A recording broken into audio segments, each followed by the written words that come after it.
नमस्कार दोस्तों स्वागत है आपके अपने यूट्यूब चैनल अमरोहा अकेडमी 24/7 में। मैं सहायक अध्यापक राहुल कुमार आपका अपने चैनल पर तहे दिल से स्वागत करता हूं। दोस्तों ये सीटेट की एसएसटी की क्लास है। देखिए एसएसटी या किसी भी सब्जेक्ट की बात क्यों नहीं करी जाए, चाहे मैथ साइंस हो, साइंस ग्रुप हो या एसएसटी हो, आपका जो सब्जेक्ट है सीटेट के अंदर दोस्तों 60 नंबर का आता है और ये 60 नंबर अहम भूमिका रखते हैं। और अगर आप इसमें कमज़ोर हैं तो सोच लीजिए कि आपका जो सीटेट है वो क्लियर नहीं हो पाता है। क्योंकि मैंने देखा है कि बहुत सारे बच्चे जो एसएसटी में कमज़ोर होते हैं, जिनका जो सब्जेक्ट है स्पेशली रूप से तैयार नहीं होता है, जिनके कुछ बेसिक क्लियर नहीं होते हैं, वो सीटेट में फेल हो जाते हैं। और देखिए आप जानते हैं कि इस बार सीटेट पास करने के बाद में आपको दिल्ली की वैकेंसी मिलने वाली है, तो बिल्कुल भी चूकना नहीं है। तो आज की जो क्लास रहने वाली है क्लाइमेट के ऊपर रहने वाली है। तो क्लास शुरू करते हैं दोस्तों। उससे पहले अगर आप चैनल पर नए हैं, आपने चैनल को सब्सक्राइब नहीं किया है, तो आप चैनल को सब्सक्राइब करके बेल आइकन दबा लीजिए, जिससे आपको हमारी वीडियो का नोटिफिकेशन भविष्य में मिल सके। बाकी शुरू करते हैं। तो ये क्लाइमेट की अगर मैं बात करता हूँ तो जलवायु, आपने देखा होगा जलवायु क्या होती है भाई? अनेक वर्षों में मापी गई मौसम की दशा होती है। अनेक वर्षों में मापी गई मौसम की दशा होती है। जैसे आप किसी स्थान पर गए और आप वहाँ जाने के बाद में ये रियलाइज़ करते हैं 4-5 साल लेने के बाद में कि यहाँ इस टाइम ये मौसम होता है, यहाँ इस टाइम ये इंसिडेंट होती है। तो ये जलवायु जो है ना, जलवायु जो है अनेक वर्षों में मापी गई मौसम की औसत दशा है। ठीक है। अब भारत की जलवायु को मोटे तौर पर मानसूनी जलवायु कहते हैं। मानसून जो है अरबी भाषा से लिया गया है। भारत की जो कंडीशन है वो उष्णकटिबंध है, ट्रॉपिकल रीजन।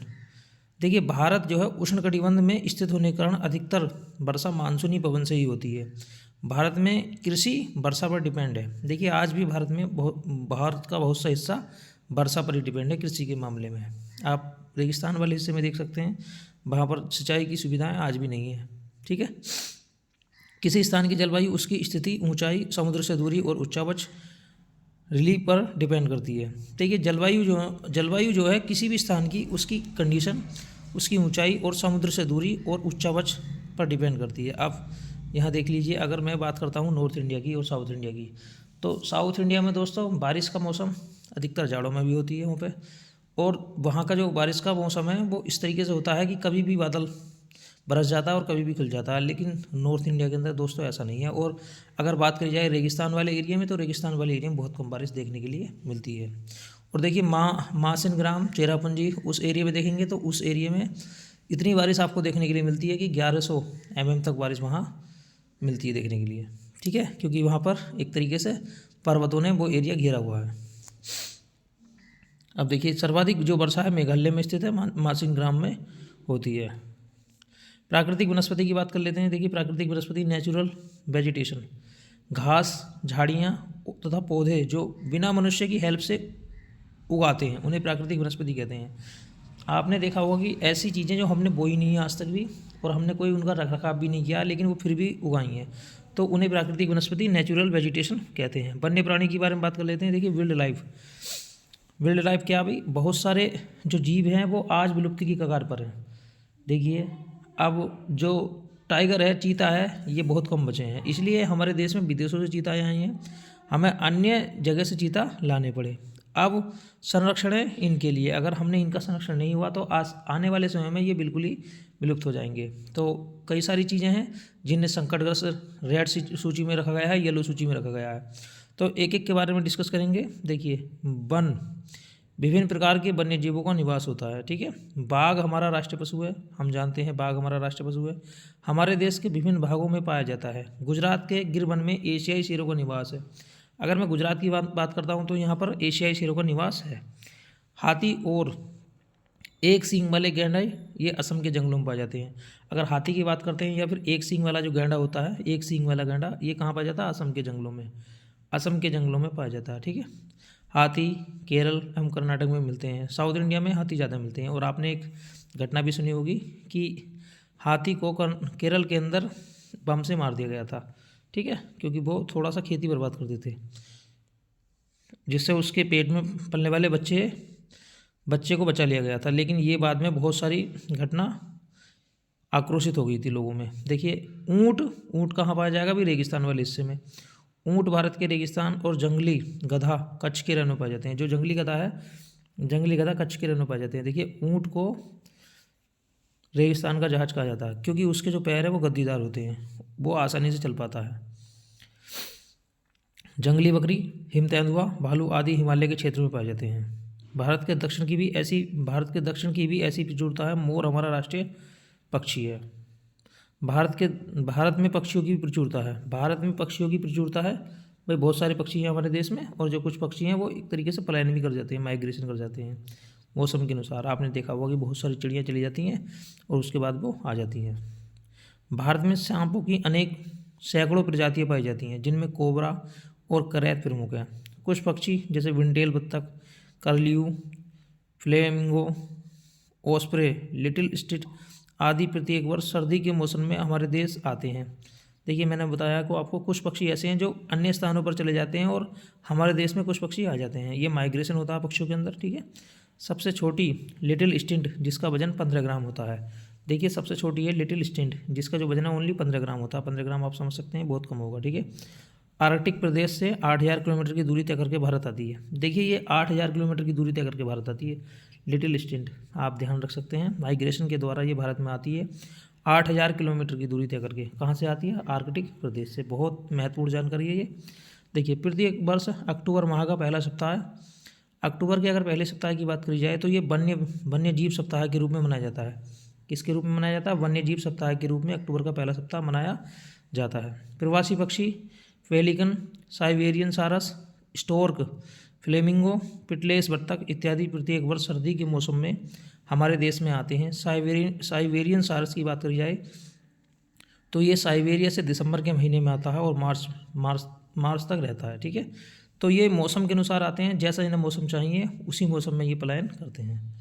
जैसे भाई मानव पलायन करता है, मानव के पलायन के कई कारण होते हैं।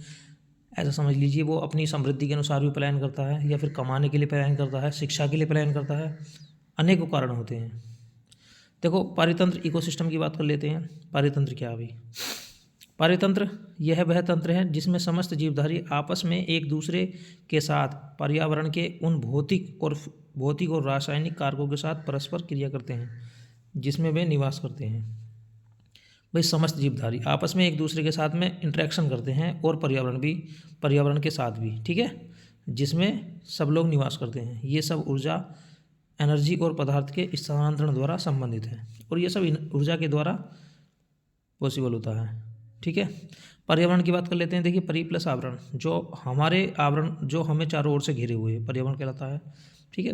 जीवित प्राणी के चारों ओर पाए जाने वाले लोग, स्थान, वस्तुएं और प्रकृति को पर्यावरण कहते हैं। यह प्राकृतिक एवं मानव निर्मित जैसे स्थल परिघटनाओं का मिश्रण है। अब देखिए, परि प्लस आवरण जो हमारे चारों ओर होता है, ठीक है, वो है पर्यावरण, ठीक है। अब देखिए, पर्यावरण में क्या है भाई? अनेक वस्तुएं हैं, लोग हैं, स्थान है, और जो हमारा आवरण है जिसमें वायु पाई जाती है, पर्यावरण है। पृथ्वी के प्रमुख परिमंडल, देखिए पृथ्वी के प्रमुख परिमंडल की बात कर लेते हैं। पृथ्वी का जो ठोस भाग है जिस पर हम रहते हैं उसे भूमंडल कहते हैं, और एक ऐसा भाग जहाँ जल है उसे जलमंडल कहते हैं, ठीक है। और पृथ्वी को चारों ओर से जो घेरता है, गैसों की जो परतें हैं जो पृथ्वी को चारों ओर से घेरती हैं, उसे हम एटमॉस्फेयर, वायुमंडल कहते हैं, जहाँ अनेक गैसें पाई जाती हैं, जैसे नाइट्रोजन, ऑक्सीजन, कार्बन डाइऑक्साइड और दूसरी अन्य गैसें। जैसे भाई हमारी सांस के लिए ऑक्सीजन ज़रूरी है, जो हम देखिए सांस लेने में ऑक्सीजन का यूज़ करते हैं, लेकिन जो बाहर रिलीज करते हैं वो कार्बन डाइऑक्साइड करते हैं। लेकिन पौधों के श्वसन के लिए कार्बन डाइऑक्साइड जरूरी है, पौधों के श्वसन के लिए कार्बन डाइऑक्साइड जरूरी है, ठीक है, ध्यान रखना है। और पौधे जो है ना ऑक्सीजन को रिलीज करते हैं। नाइट्रोजन वायुमंडल में सबसे अधिक पाई जाती है, 78% पाई जाती है, ठीक है। और देखिए ये पौधों के लिए ज़रूरी है।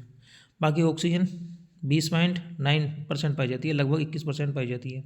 कार्बन डाइऑक्साइड कम पाई जाती है दोस्तों, बहुत कम। लेकिन अब देखिए कार्बन डाइऑक्साइड बढ़ने के कारण हमारे वायुमंडल में गर्मी अधिक पड़ने लगी है, क्योंकि बहुत से ऐसी फैक्ट्रियां हैं, बहुत सी ऐसी चीज़ें हैं जो कार्बन डाइऑक्साइड को ज़्यादा रिलीज़ करती हैं। पृथ्वी के बहुत बड़े भाग पर जल पाया जाता है, जिसे जलमंडल कहते हैं, ठीक है। जलमंडल में सभी प्रकार की अवस्थाएं हैं, जैसे बर्फ़ होता है, जल होता है और जलवाष्प वाटर वेपर होता है। जीवमंडल, देखिए जीवमंडल क्या है भाई? बायोस्फीयर, एक सीमित क्षेत्र जहाँ स्थल जल एवं हवा के साथ मिलते हैं। एक सीमित क्षेत्र जहाँ स्थल जल एवं हवा के साथ मिलते हैं, या जहाँ सभी प्रकार के जीवन पाए जाते हैं। पृथ्वी की सतह को 2 भागों में बांटा गया है। बड़े भूमंडलीय भूभागों के देखिए पृथ्वी की सतह की बात करी जाए तो दो भागों में बांटा गया है। बड़े स्थलीय भूभागों को महाद्वीपों के नाम से जाना जाता है। महाद्वीप, कंटिनेंट्स, ठीक है। जो बड़े स्थलीय भूभाग हैं भाई, बहुत बड़े क्षेत्र, उन्हें महाद्वीप कहते हैं। और बड़े जलाशयों को महासागरीय बेसिन, ओशियन बेसिन के नाम से जाना जाता है। विश्व के सभी महासागर ओशियन देखिए आपस में एक दूसरे से जुड़े हुए हैं। समुद्री जल का तल सभी जगह समान होता है। समुद्र की ऊंचाई को समुद्र तल से मापा जाता है, जिसे 0 माना जाता है, ठीक है। विश्व का सबसे ऊंचा जो शिखर है, जिसे माउंट एवरेस्ट कहा जाता है, समुद्र तल से 8,848 मीटर, लेकिन इसकी जो ऊंचाई है 8,850 मीटर भी ली जाती है, क्योंकि देखा है भाई जो माउंट एवरेस्ट है वो प्रति वर्ष 7 सेंटीमीटर की दर से बढ़ रहा है, ठीक है, 7 mm की दर से दोस्तों। तो ये माउंट एवरेस्ट जो है इसकी ऊंचाई 8,850 मीटर भी कहीं कहीं दी हुई है, ठीक है, लेकिन जो ऊंचाई है 8,848 मीटर। आगे देखिए, विश्व के सबसे गहरे स्थान की बात करें तो प्रशांत महासागर में है मेरियाना गर्त, जिसकी जो गहराई है 11,033 मीटर है। ये 11,022 मीटर दिया हुआ, 11,033 मीटर है। कितनी है भाई? 11,033 मीटर। तो मेरियाना गर्त कहाँ है भाई? ये विश्व का सबसे गहरा भाग है अब तक जो खोजा गया है, ठीक है, प्रशांत महासागर का मेरियाना गर्त, जिसकी जो गहराई है 11,033 मीटर है, ठीक है। आगे बात कर लेते हैं। प्राकृतिक पर्यावरण, द नेचुरल इन्वायरमेंट, भूमि, जल, वायु, पेड़ पौधे एवं जीव जंतु मिलकर प्राकृतिक पर्यावरण बनाते हैं। प्राकृतिक पर्यावरण देखिए, प्राकृतिक पर्यावरण का निर्माण किसने किया? भूमि ने, वाटर ने, एयर ने, और जो ट्री और प्लांट ने, और जीव जंतु, फोना, इन सब ने मिलकर प्राकृतिक पर्यावरण का निर्माण किया है, ठीक है। अब देखिए, पृथ्वी की ठोस परपटी या ठोस ऊपरी परत को स्थलमंडल कहते हैं। स्थलमंडल भाई स्थल, ठीक है। स्थलमंडल का मतलब पृथ्वी की जो ऊपर वाली परत है जो ठोस है, जिस पर हम रहते हैं, इसे स्थलमंडल कहते हैं। यह चट्टानों, रोक, खनिज, मिनरल से बना है। पृथ्वी की पतली परत से ढका होता है, और पृथ्वी की ये पतली परत से ढका होता है। यह पहाड़, धरातल, मैदान, घाटी आदि जैसी अनेक स्थलाकृतियों वाला विषम धरातल होता है। इस पर अनेक स्थलाकृति हैं, जैसे पहाड़ हैं, कहीं कहीं पठार हैं, मैदान है, घाटी हैं, ठीक है। ये स्थलाकृति महाद्वीपों के अलग महासागर की सतह पर भी पाई जाती हैं। और ये महाद्वीपों के अलावा, महाद्वीपों में तो है ही हैं, ये महासागरों के अंदर भी हैं दोस्तों, ठीक है भाई। अब मैं स्थलमंडल की बात कर लेता हूँ। देखिए स्थलमंडल क्या है भाई? जहाँ मानव बसता है, जहाँ मानव अपनी सारी की सारी क्रियाकलाप करता है, ठीक है, जहाँ वन पाए जाते हैं। देखिए, हमें वन, कृषि और मानव बस्तियों के लिए भूमि को, पशुओं को चरने के लिए घास प्रदान करना, यह खनिज संपदा का भी स्रोत है स्थलमंडल, जहाँ मानव रहता है, ठीक है भाई। और अपनी जितने भी क्रियाकलाप है वो करता है, पशु पालना, खेती करना, और अनेक फैक्ट्रियाँ, जितने भी व्यवसाय हैं वो धरती पर करता है। तो ये स्थलमंडल है। लिथोस्फीयर, जलमंडल की बात कर लेते हैं। देखिए, जल के क्षेत्र को जलमंडल कहते हैं। जैसे इसमें कई सारे क्षेत्र आते हैं, जैसे नदी आ सकती है, झील, समुद्र, महासागर आदि, ये जलमंडल कहलाते हैं, और यह सभी के लिए जरूरी है, ठीक है। वायुमंडल देखिए, वायुमंडल क्या है? पृथ्वी के चारों ओर फैली वायु की जो पतली परत है उसे वायुमंडल कहते हैं। पृथ्वी का गुरुत्वाकर्षण बल है जो पृथ्वी पर प्रत्येक वस्तु को बांधे रखता है, ठीक है, क्योंकि जो हमारी पृथ्वी है वो अंतरिक्ष में, ब्रह्मांड में टंगी हुई है। उसके बावजूद भी हमारी पृथ्वी से कोई वस्तु बाहर नहीं जाती है, क्योंकि इसके अंदर एक ऐसा आकर्षण बल है, एक ऐसा गुरुत्वाकर्षण बल है जो इसे बांधे रखने का कार्य करता है, इसकी प्रत्येक वस्तु को। लेकिन अगर पृथ्वी के गुरुत्वाकर्षण क्षेत्र से बाहर जाना हो तो जितने भी मिसाइलें हैं या फिर सैटेलाइट हैं वो 11.9 किलोमीटर प्रति सेकंड की रफ्तार से अगर बाहर फेंकी जाती हैं तभी वे बाहर जाती हैं, अन्यथा उससे कम स्पीड पर 11.9 ही है, शायद इतना ही है, 11 कुछ किलोमीटर है, ठीक है। मुझे थोड़ा सा डाउट है इसके ऊपर, लेकिन 11.9 ही है शायद। देखिए आगे देखते हैं। पृथ्वी का गुरुत्वाकर्षण बल, ग्रेविटेशनल फोर्स, अपने चारों ओर पृथ्वी के वायुमंडल को थामे रखता है। सूर्य की झुलसाने वाली गर्मी एवं हानिकारक किरणों से हमारी रक्षा करता है। इसमें कई प्रकार की गैसें, धूल कण और जलवाष्प उपस्थित रहते हैं। वायुमंडल में परिवर्तन होने से मौसम और जलवायु में परिवर्तन होता है, ठीक है। जैवमंडल की बात कर लेते हैं। देखिए, पादप और जीव जंतु, फोना मिलकर जैवमंडल या सजीव संसार का निर्माण करते हैं। यह पृथ्वी का वह संकीर्ण क्षेत्र है जहाँ स्थल, जल एवं वायु मिलकर जीवन को संभव बनाते हैं, ठीक है। जैवमंडल देखिए, जैवमंडल क्या है भाई? जैवमंडल क्या है? प्लांट और फोना, पादप और जीव जंतु मिलकर जैवमंडल या सजीव संसार का निर्माण करते हैं, जिसमें पादप भी होने चाहिए क्या होने चाहिए भाई? पादप भी होने चाहिए। पादप, पादप का मतलब होता है पेड़ पौधे और जीव जंतु। प्लांट, फोना एंड प्लांट दोनों मिलकर, ठीक है, जीव मंडल का निर्माण करते हैं। पृथ्वी का वह संकीर्ण क्षेत्र, नैरो एरिया, जहाँ स्थल, जल एवं वायु मिलकर जीवन को संभव बनाते हैं, जहाँ जीवन होता है। और देखिए जीवन के लिए क्या क्या चीज़ जरूरी है? स्थल भी जरूरी है, जल भी जरूरी है और वायु भी जरूरी है। इन तीनों के बिना जीवन की कल्पना करना व्यर्थ है, क्योंकि स्थल रहोगे आप, जल, जल देखिए आप अपनी आवश्यकताओं की पूर्ति करोगे, जल को आप पियोगे, और जो वायु सांस लेने के लिए ज़रूरी है, ये तीनों की तीनों चीज़ें मिलकर क्या बनाती हैं भाई? जीवन पृथ्वी पर संभव बनाती हैं। जीवमंडल, बायोस्फीयर की बात कर लेते हैं। देखिए जीवमंडल स्थल, जल और हवा के बीच का सम्मिलित भाग है।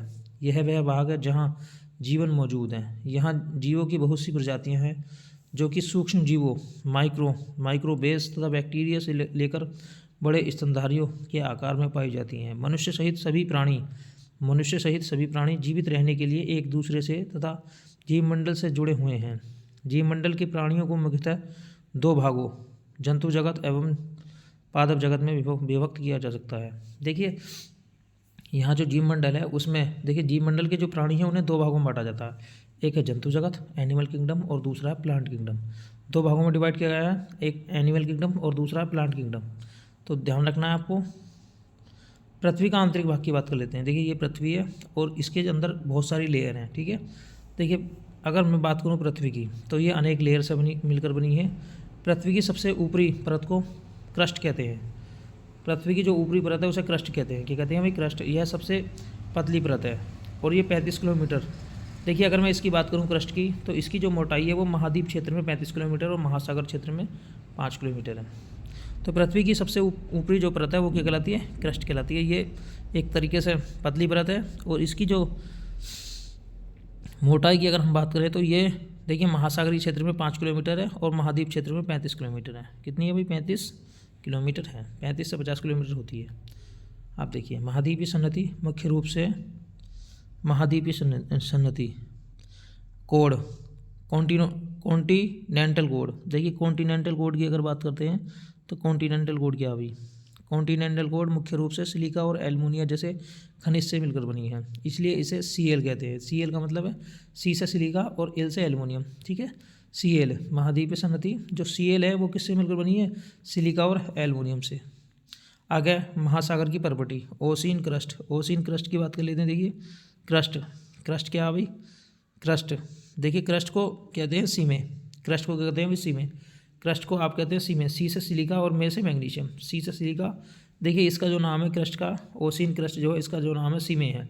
सी से सिलिका और में से मैग्नीशियम, और यह सिलिका और मैग्नीशियम से मिलकर बनती है, ठीक है। यह प्रॉपर्टी के ठीक नीचे मेंटल होता है जो 2900 किलोमीटर तक की फैला हुआ। देखिए आप चित्र में देख सकते हैं इसकी जो गहराई है वो 2900 किलोमीटर है, ठीक है भाई। कितनी है भाई? देखिए एक परत तो ये है 5 से 50 किलोमीटर, दूसरी वाली जो है वो आप देख सकते हैं भाई येलो में 2900 किलोमीटर, ये 2900 किलोमीटर है, ठीक है। 2900 किलोमीटर है। यह सबसे आंतरिक क्रोड है जिसकी त्रिज्या लगभग 3500 किलोमीटर है। यह मुख्यतः निकेल और लोहे की बनी होती है, इसलिए तथा इसे निकिल, देखो नी से निकिल और फे से फेरस, ठीक है, कहते हैं। केंद्रीय कोड का तापमान एवं दाब काफ़ी उच्च होता है। क्या होता है अभी? काफ़ी उच्च होता है। आगे देख लेते हैं अभी दोस्तों सेल। देखिए बाकी आप देख सकते हैं, एक बार क्रस्ट है, दूसरी वाली मेंटल है, ये है outer core, inner core. Outer core देखिए 6370 किलोमीटर, आउटर को inner core 6370 kilometre, outer core है 5100 किलोमीटर, मेंटल 2900 किलोमीटर, ठीक है। अब देखिए सेल के बारे में बात करते हैं, तो अगली क्लास में दोस्तों सेल के बारे में चर्चा करेंगे। आज के लिए इतना ही काफ़ी है। अगर वीडियो अच्छी लगती है तो वीडियो को लाइक कीजिए और अपने दोस्तों को शेयर कीजिए। मिलते हैं नेक्स्ट वीडियो में। आज के लिए इतना ही काफ़ी है। जय हिंद, जय भारत।